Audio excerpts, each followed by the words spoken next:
Bharat France innovation में road map 2030 को अपनाया गया है। हाल ही में प्रधानमंत्री गए हैं नीस, फ्रांस की। ओके, तो देख लेते हैं 2 मिनट के अंदर कि इस न्यूज़ से क्या क्या यूपीएससी पीटी मेंस क्वेश्चन बन सकते हैं। क्योंकि प्रधानमंत्री नीस में गए हैं, जो कि फ्रांस का एक शहर है, और वहाँ पर एक मीटिंग हुई सारे लीडर्स के बीच में, जो भी इंडस्ट्री के लीडर थे, और उन्होंने इनोवेशन रोड मैप 2030 अपनाया है। ठीक है, तो इनोवेशन ये है क्या?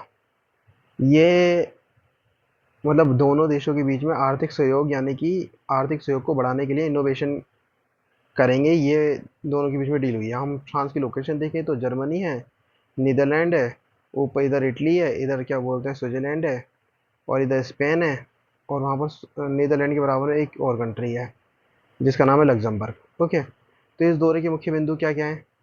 इनोवेशन रोड मैप अपनाया गया है, जैसे कि हमें पता है। इसके अलावा एआई गठबंधन की भी शुरुआत की गई है दोनों देशों के मध्य। यूपीआई को वैश्वीकरण करने के लिए फ्रांस में चर्चा की है। ठीक है, एयरपोर्ट मतलब मुख्य केंद्रों पे भी शुरू किया गया है, जैसे एयरपोर्ट पे, हाँ, इत्यादि पे।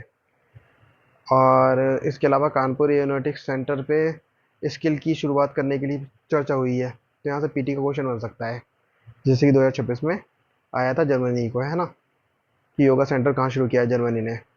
तो ऐसे ही फ्रांस कानपुर में एरोनॉटिक्स सेंटर शुरू कर रहा है स्किल। ठीक है, इसके अलावा आर्थिक सुरक्षा और संवाद की शुरुआत तो चली रही है पहले से, और आगे बढ़ाया गया है। इसके अलावा भारत इनोवेट्स 2026 शुरू किया गया है शिक्षा मंत्रालय द्वारा।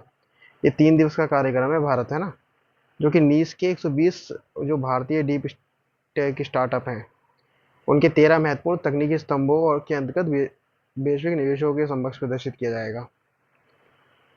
ठीक है, और छात्र और पेशेवर गतिशीलता को बढ़ावा देने की बात की गई है, कहाँ पर? भारत में। किस में कही गई है? भारतीय राष्ट्रीय शिक्षा नीति में।